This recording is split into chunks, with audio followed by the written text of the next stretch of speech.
Welcome to the Sober and Happy podcast, where we talk about all things recovery related, how to navigate the challenges that we'll face along the way on our journey towards our best lives, and how we could go from living a life of simply just being sober to a life where we're both sober and happy.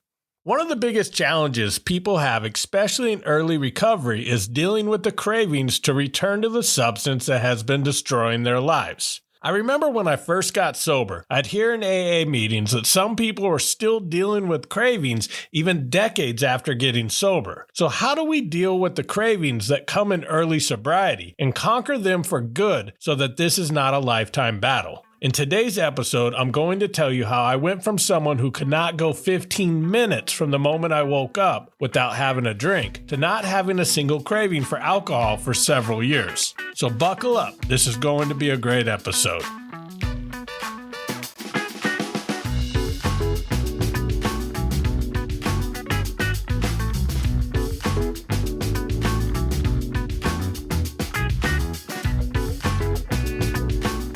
I have battled craving alcohol since the moment I first took a drink. At first, it was the excitement of the next party and getting drunk again. That quickly turned into thinking about alcohol throughout the workday and craving that first drink when I got home. Eventually, I couldn't wait to get home and would hit the liquor store to get a tall boy for the drive home since I no longer could wait that extra 30 minutes.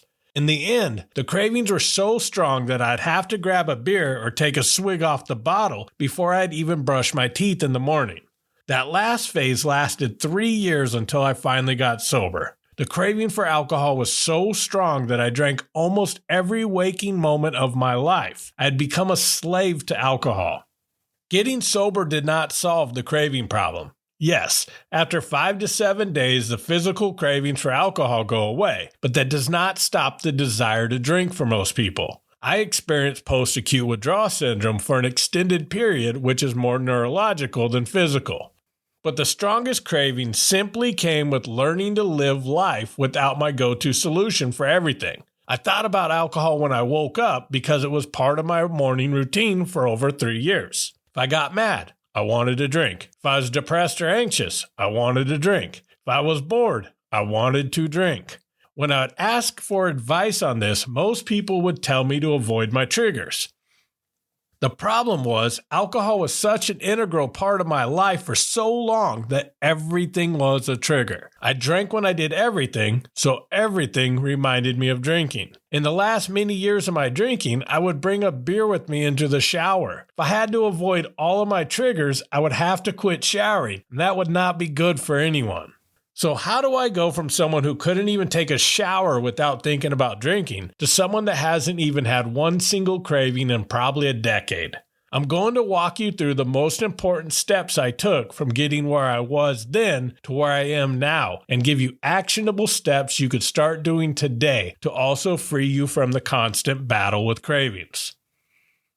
The most important step to any change is understanding your current circumstances. That is why the first suggestion I would give is to create a cravings log. It is important to understand what is causing the craving. That isn't only about recognizing triggers and avoiding them, since not all triggers can be avoided, like how I shouldn't avoid taking showers. This is about learning about your deeper desire to drink. Yes, some things that trigger you should definitely be avoided, especially in early sobriety. For example, when I first got sober, I still tried to shoot in a weekly pool tournament at the bar I was a regular at for many years. No surprise that being around my old environment and being around my old drinking buddies caused massive cravings to drink that sometimes would last for days. So early in sobriety, intentionally putting yourself in situations that are high risk for drinking is going to greatly reduce your chances of staying sober. However, what was a deeper reason I consciously chose to put myself in this situation, even after knowing that I would suffer through cravings every single time? There were several reasons, but here are a few as an example. Most of my friends at that time were people that I drank with, so I was afraid of not having any friends. I was also bored and looking for something to occupy my time, and the way that I've dealt with boredom my entire adult life was to go out and drink. Then there were other things that were causing deep cravings. Anytime I thought back to my past, I desperately wanted to drink. Things like feeling guilty about the people I've hurt in the past, shame from embarrassing things I've done, and anger and resentment from events in my life that hurt me deeply. These were all emotions that I was trying to drink away, so it was perfectly natural that my first reaction when these emotions bubbled up was to think about drinking. As these and many other things came up, I began logging them. At first, it was more in the style of writing a journal. I'd simply write out how I was feeling. That helps some, since anytime you shine a light on something, it takes away its power a little bit. For myself, I'd been stuffing down my emotions and feelings for so long that starting to put them on paper began to slowly take away the power they've had over me most of my life. But as much as journaling my cravings and the feelings behind them helped me in the short term, it was still not breaking that cycle of cravings. It only added a temporary solution when they came up. I didn't want to be the person sitting in a meeting that had 20 years of sobriety that was talking about wanting a drink because they've had a really bad day. That was not the life I wanted, so I decided to dig deeper. I'm a data analyst by trade, so I did what I knew and I created an Excel spreadsheet. I'd write down the event that caused the craving and the underlying emotions around it. What I found were 4 common themes: boredom, loneliness, resentment, and shame. Now, armed with the knowledge of the deeper cause, I knew what I could work on. I was full on in the camp of people that would say sobriety is boring, until one good friend looked at me and said, if the only way you think you could have fun is to drink, sobriety isn't boring, you are. That was a hard pill to swallow at first, but then after I got done being mad at him for calling me boring, I realized he was right. So I began looking for things I enjoyed doing. I tried everything from enrolling in meditation classes, taking up hiking, being really bad at golfing, and trying all the things I'd been saying for years that I would try someday. I started finding things that I enjoyed doing, and even in some of the things that I realized were not for me after all, I even found that I was having fun trying new things. And as a bonus, by trying these new things, I was often doing them with other people, so it was also helping with the loneliness problem. For the guilt and resentment problems, I won't go into detail in this episode on that, but if you're interested in the process I use for handling those, listen to episodes 3 and 4, where I go deep into the process I use to deal with those feelings.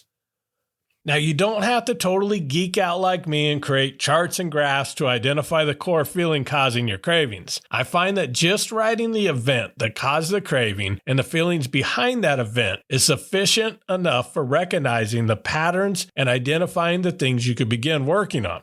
However, if you want to geek out, feel free to send me an email at tim@soberandhappy.com and I'll send you a copy of my spreadsheet. As helpful as the cravings log is for the long-term elimination of cravings, it doesn't always help with the short term. For that, I found the most effective thing for me was leaning into my why for getting sober. People don't change overnight. Change is most often achieved by consistently leaning into the vision of the person we want to become and leaning away from the person we no longer want to be. One of the most typical pieces of advice you'll hear for dealing with cravings is to find a healthy alternative when you want to drink. Although I think this is good advice, I don't want your solution to be simply distracting yourself every time a craving comes up. I want you to be free of cravings forever. To do this, we should take that advice and tie it to your why for getting sober. I want the healthy alternative you choose to have purpose and meaning attached to them. When we do that, it isn't simply a distraction. You're moving closer to your purpose and further away from your addiction with each craving.